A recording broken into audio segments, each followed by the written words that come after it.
ইয়া উম্মতি বলে কাঁদে। আরে নবী আমার দুনিয়া থেকে বিদায় হয়ে যাবে, মালাকুল মউত আজরাইল চলে আসছে, মিকাইল চলে আসছে, ইসরাফিল চলে আসছে, জিবরাইল চলে আসছে। আরে নবীজির কলিজার টুকরা ফাতেমা সামনে বসা, আরে আম্মা জান আয়েশা বসা, আরে সাউদা বসা, হাফসা রাদিয়াল্লাহু তাআলা আনহুমা সকলেই বসা। নবীজি দুই চোখের পানি ছেড়ে ছেড়ে কাঁদে। হযরতে আবু বকর রাদিয়াল্লাহু তাআলা আনহু বলে, ইয়া রাসূলুল্লাহ, আমি আপনার দুঃখের সাথী, আমি আপনার কলিজার বন্ধু, বলেন আপনি কেন কাঁদেন? আমার কলিজার টুকরা মেয়ে কন্যার জন্য কাঁদেন। বলে না, তোমার কলিজার টুকরা কন্যা আয়েশার জন্য আমি কাঁদি না, আপনার কলিজার টুকরা ফাতেমার জন্য কাঁদেন। বলে যে না, ফাতেমার জন্য আমি কাঁদি না। ইয়া রাসূলুল্লাহ, কার জন্য আপনি কাঁদেন? তখন নবী বলে, আমি দুনিয়া থেকে বিদায় হয়ে যাব, গদি থেকে নামার আগেই এই বাংলার জমিনে আল্লাহ বিরোধী, রাসূল বিরোধী আউল ফাউলের মসবা বাংলার জমিনে আর কখনো হতে দেওয়া হবে না। আর যদি কোনোদিন আউল ফাউলের মসবা বাংলার জমিনে হয়, আজকের মাহফিলের যুব সমাজ সহ বাংলার জমিনের লক্ষ কোটি তাওহীদি জনতা আউল ফাউলের বিরুদ্ধে মাঠে ময়দানে নেমে দাঁত বাংলা জবাব দিতে কারা কারা জিয়েছেন দুই হাত তুলে দেখিয়ে দেন। নবী আলাইহিস সালাতু ওয়াস সালাম বলেন, কোন মানুষ যদি একবার বলে লা ইলাহা ইল্লাল্লাহ, সাত আসমানের উপরে আল্লাহ তাআলা 8টা জান্নাত বানাইছেন।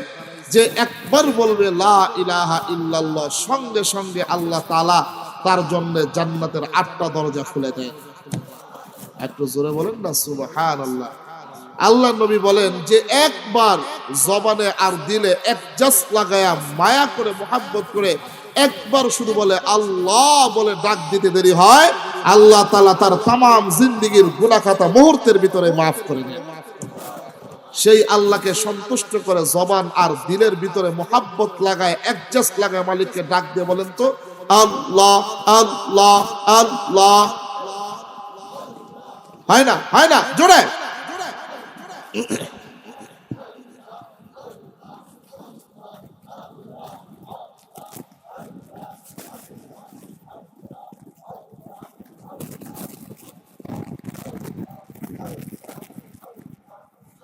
লা ইলাহা ইল্লাল্লাহু মুহাম্মাদুর রাসূলুল্লাহ সাল্লাল্লাহু আলাইহি ওয়াসাল্লাম। পালিকান্দা আগ্রহী আদর্শ যুব সংঘ এলাকাবাসীর উদ্যোগে সকল কবরবাসীর রুহের মাগফিরাত কামনায় ৪র্থ বার্ষিক ইসলামী মহাসম্মেলনের সম্মানিত সভাপতি, সহ সভাপতি, প্রধান বক্তা, বিশেষ বক্তা, মাহফিল পরিচালক, মঞ্চভূমিষ্ঠ যুগের শ্রেষ্ঠ সন্তান উলামায়ে কেরাম, তলাবায়ে ইলম, আমার সামনে উপস্থিত, আমার অতি কাছের, অতি নিকটের, অতি মুহাব্বতের, আগামী দিনের ইসলামের কান্ডারি সিফা সালার আমার প্রাণের স্পন্দন, আমার যুবক ভাইয়েরা, অত্র অঞ্চল সহ আগত অঞ্চল থেকে আগত মুরব্বী ওয়াজিরা, পর্দার অন্তরালে আবেদা সালিহা জাকিয়া আমার মা ও বোনেরা, আসুন মহান রব্বে কারীমের দরবারে লক্ষ কোটি শুকর আদায় করি যে আল্লাহ রাব্বুল আলামিন করোনার প্রাককালে পৃথিবীর মানচিত্র থেকে 10 লক্ষ মানুষকে জমিনের উপর থেকে জমিনের নিচে শুয়ে দেওয়ার পরেও সেই মহান আল্লাহ রাব্বুল আলামিন দয়া করে, মায়া করে, মোহাব্বত করে, ভালোবেসে এই পালিকান্দা গুজাদিয়ার 10 মায়ের 10 সন্তানকে রাসূলুল্লাহ সাল্লাল্লাহু আলাইহি ওয়াসাল্লামের পবিত্র জবান মুবারকের ভাষায় জান্নাতের বাগিচায় আসার বসার তৌফিক দান করেছেন। এই জন্য জবান করে দিল থেকে শুকরিয়া আদায় করি, সকলে বলি আলহামদুলিল্লাহ। আর একটু জোরে বলি আলহামদুলিল্লাহ। সকল কবরবাসীদের রুহের মাগফিরাত কামনায় আজকে ইসলামী মহাসম্মেলন। এই দুনিয়ায় মানুষ চিরস্থায়ী নয়, চিরস্থায়ী থাকতে পারবে না। আল্লাহ রাসূল বলেন, কোন মানুষ যদি রাসূলের অনুসরণ করে, রাসূলের মতাদর্শ জন্ম থেকে মরণ পর্যন্ত অক্ষরে অক্ষরে পালন করে, প্রত্যেকটা মানুষের সবচেয়ে কঠিন থেকে কঠিন ঘাটি 3টা স্থান। একটা হলো মরণ, আরেকটি হলো কবর, আরেকটি হলো হাসর। মরণের সময় যত কোটি টাকার মালিক আপনি হন না কেন, দিলের কান দিয়ে বোঝার চেষ্টা করবেন। সারা জীবন ভর সুর দিয়া সারাই দিয়া বয়ান শুনছেন, 5 ঘন্টা 7 ঘন্টা বয়ান শুনে বাড়িতে গেছেন, ম্যাডাম জিগায় কি খবর, মাগরিবে গেলা রাইতে 12টায় আসলা, জানো না কই কি পালিকান্দা যুব সমাজ লক্ষ লক্ষ টাকা খরচ করে মাহফিল দিয়েছে, ওইখানে গিয়েছে, ওলামায়ে কেরামের জবান মোবারকে নসিহত শুনছি, তাই দীর্ঘ 6-7 ঘন্টা সেখানে ছিলাম। তো ম্যাডাম কয় 7 ঘন্টা 8 ঘন্টা কি শুনলেন? হ্যাঁ হ্যাঁ। আরে কি শুনলেন? কয় হ্যাঁ হ্যাঁ। হ্যাঁ হ্যাঁ কি এই সারা সারা জিন্দেগি ভরে হ্যাঁ হ্যাঁ হ্যাঁ ওয়াজ যদি শুনেন মরণ পর্যন্ত কোনো ফায়দা আছে? কথা বলেন, ফায়দা আছে? আজকে 2টা মেসেজ দিব, 2টা মেসেজ দিয়ে এখান থেকে যাবেন।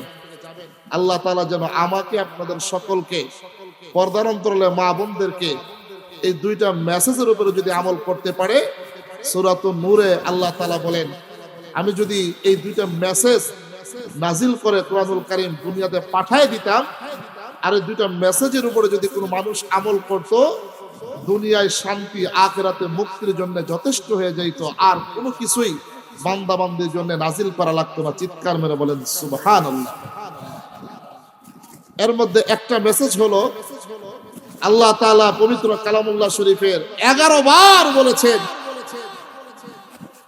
যে মরণ থেকে কবর পর্যন্ত, জনম থেকে মরণ পর্যন্ত প্রতিটা মানুষ যদি রাসূলের আদর্শের উপরে জীবন যাপন করে পরিচালনা করে, তাহলে এই মানুষগুলা সবচাইতে কঠিন থেকে কঠিন ঘাঁটি হলো মরণ, কবর, হাসর। মানুষের যখন সাকরাত শুরু হয়ে যায়, মৃত্যুর যন্ত্রণা শুরু হয়ে যায়, বলেন তো দেখি পাইল কান্দার শিল্পপতির কোটি টাকা সেই মরণের যন্ত্রণা থেকে মুক্তি দিতে পারবে? কথা বলেন না, পারবে?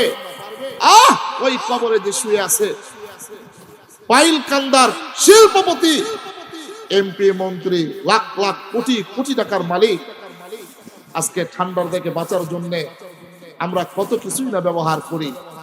ওই পাইল কান্দা কবরস্থানে ঠান্ডা মাটির মধ্যে শুয়ে আছে, নাই সাথী নাই বাতি, অন্ধকার কবর, কোনো কিছুই নাই, সাপ পোকা মাকড় এই সমস্ত জন্তু এই কবর।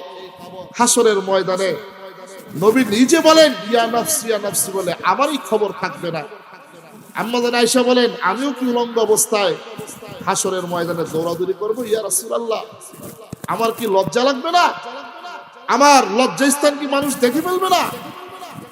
নবী আলাইহিস সালাতু ওয়াস সালাম বলেন, হাসরের ময়দানের ভয়াবহ অবস্থা এমন হবে, এমন হবে, এমন হবে, মানুষ তো দূরে থাক, অলি তো দূরে থাক, নবীরা পর্যন্ত আমাকে বাঁচাও, আমাকে বাঁচাও বলে বলে হাসরের ময়দানের এক দিক থেকে আরেক দিকে ছুটোছুটি করছে।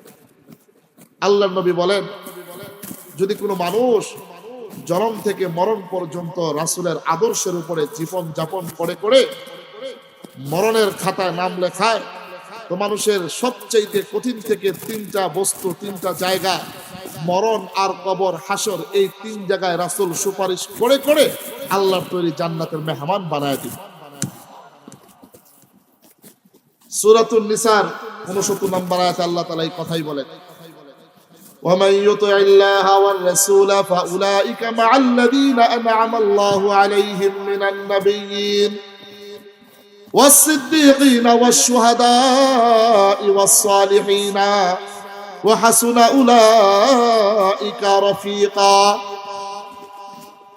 সরল তরজমা, আল্লাহ তাআলা বলেন ومن يطع الله والرسول, যারা দুনিয়ার জীবনে আল্লাহ তার রাসূলের অনুসরণ করবে, ফাউলাইকা মাআল্লাযীনা আনআমা আল্লাহ, যেই সমস্ত মানুষ আল্লাহ তার রাসূলের অনুসরণ করবে, আল্লাহ বলেন ফাউলাইকা মাআল্লাযীনা আনআমা আল্লাহ, আল্লাহ তাআলা এই মানুষদেরকে ওই মানুষের অন্তর্ভুক্ত করে দিবেন যাদের উপরে আল্লাহ তাআলা নিয়ামত প্রাপ্ত করেছেন।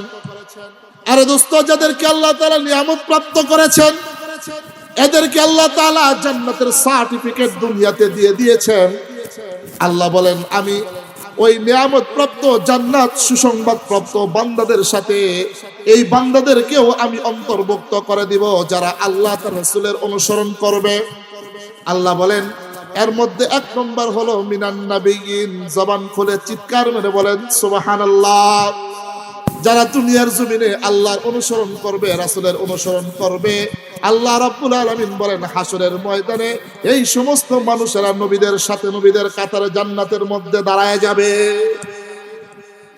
2 নম্বরে আল্লাহ তাআলা বলেন ওয়াসিদ্দিকিন ওয়াশুহাদা ওয়াসসালিহিন।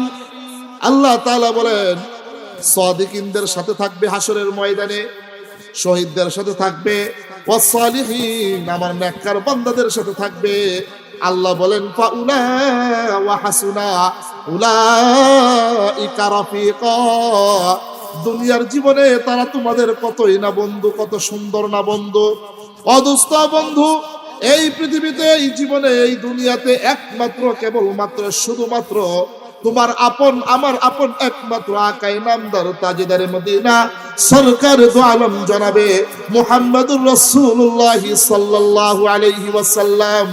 অদস্ত যুবক ভাইরা, এখানে হাজারো যুবক রয়েছে, শত যুবক রয়েছে, আমিও তো একটা যুবক।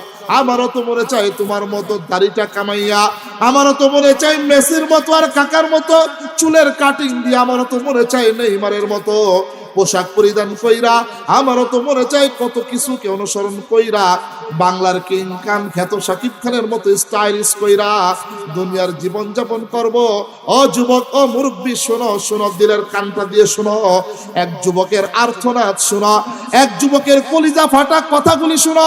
আরে কেমনে বললে তোমরা বুঝবা, কেমনে বললে তোমরা শুনবা, কেমনে বললে পরে তোমরা নামাজের দিকে আসবা, কেমনে বললে তোমরা দিনের পথে আসবা, কেমনে পড়লে তোমরা রোজার পথে আসবা। আমার বুঝে আসে না, আমার বুঝে আসে না।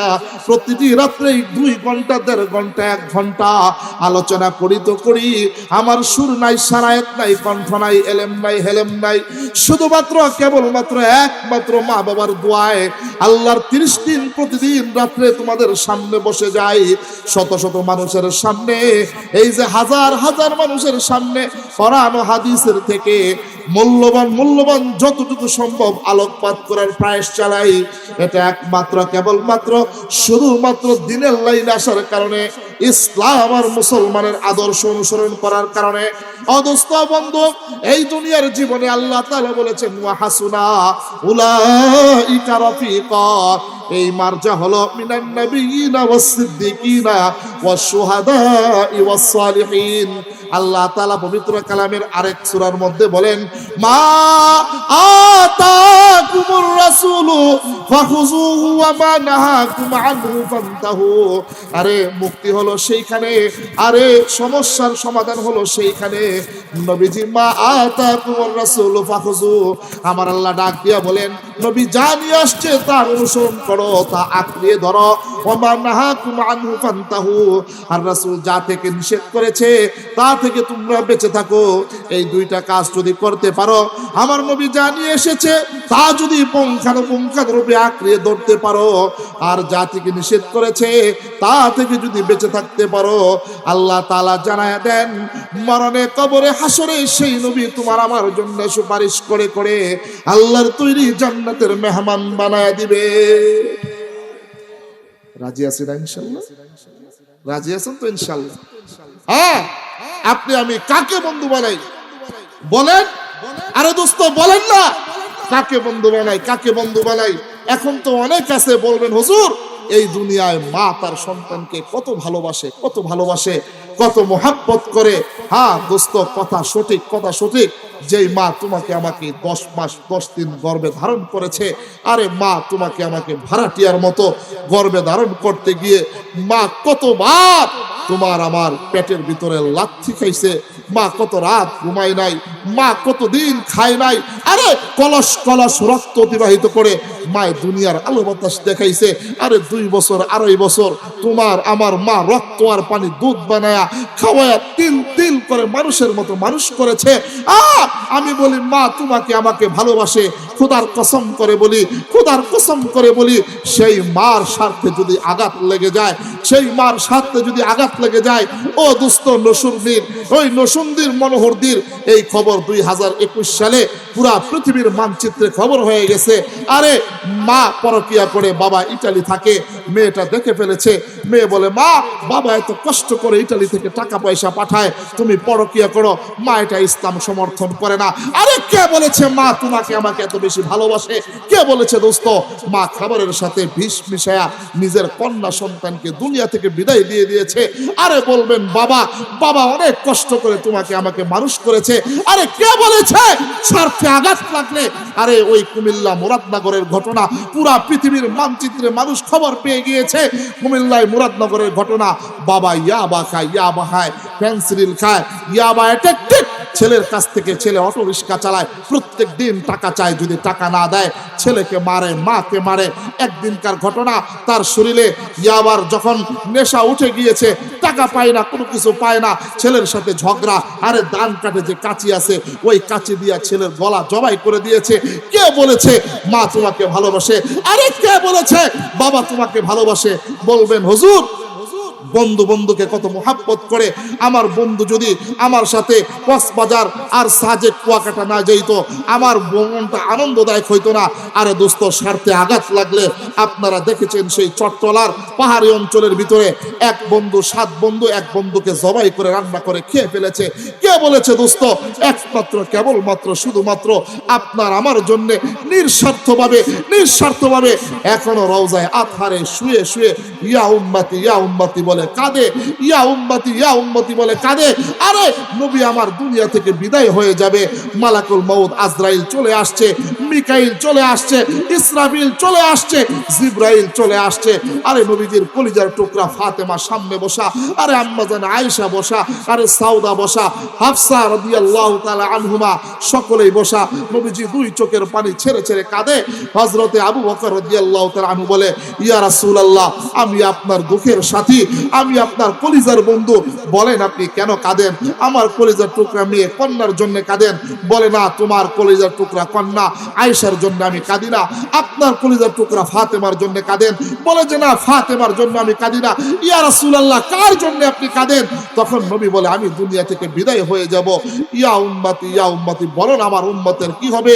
ও দোস্ত, আপনার আমার নবী এই কোরআনের জন্য, ইসলামের জন্য, আরে তাইফে যখন দাওয়াত দিতে গিয়েছে, আপনার আমার নবীকে কাফের বেঈমান মুশরিকেরা, ছোট্ট ছোট্ট নাবালকেরা রক্তে রঞ্জিত করে, পাথরের আঘাতে আঘাতে তোমার আমার নবীকে রক্তে রঞ্জিত করে দিয়েছে। আহারে উহুদের প্রান্তরে তোমার আমার নবীর দাঁত মোবারক শহীদ হয়ে গেছে। আহারে মাথার মুকুট ভেঙে এই মাথার ভিতরে ঢুকে গিয়েছে।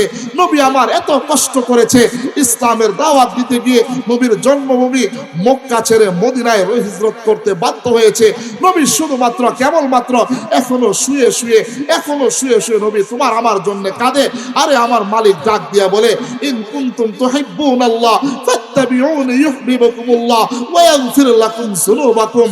আরে আমার বান্দা, যদি গুনাহ খাতা maaf করাইতে চাস, আরে আমার বান্দা আমার নৈকট্য যদি অর্জন করতে চাস, আরে আমার বান্দা মরণের সময় যদি জান্নাতের সার্টিফিকেট পাইতে চাস, আরে আমার বান্দা কবরে যদি জান্নাতের বাগিচা বানাইতে চাস, আরে আমার বান্দা হাসরের ময়দানে যদি জাহান্নাম থেকে মুক্তি পাইতে চাস, একমাত্র কেবলমাত্র শুধুমাত্র রাসূলের অনুসরণ করতে হবে, রাসূলের অনুসরণ করতে হবে। রাসূলের অনুসরণ ব্যতীত, রাসূলের সুন্নতি জীবন ব্যতীত, রাসূলের মতাদর্শ ব্যতীত পৃথিবীর আর কোনো মতাদর্শ তোমার আমার জীবনে মুক্তি দিতে পারে না। কথা কোন ঠিক কি? নবীজি আলাইহিস সালাতু ওয়াস সালাম নবুয়ত প্রাপ্ত হইলেন। নবুয়ত প্রাপ্ত হওয়ার পরে মক্কার কাফের বেঈমান মুশরিকেরা আপনার আমার নবীকে জাদুঘর, সেহের, কবি বলে বলে গালি দেয়, পাগল বলে বলে গালি দেয়। কিতাবের ভিতরে লেখে, নবী আমার কষ্টে, দুঃখে, যন্ত্রণায় বুকটা ফেটে যায়। আদস্ত নবী আমার খাবায় কানার এক কর্নারে বসে বসে 2 চোখের পানি ছেড়ে আসমানের মালিকের দিকে তাকায় বলে, মালিক এমন কি অপরাধ করলাম, এমন কি অন্যায় করলাম, আমার চাচা আমার বংশের লোক পর্যন্ত আমাকে পাগল বলে গালি দেয়। আবু জাহেল 3 ভাগে ভাগ করে দিয়েছে।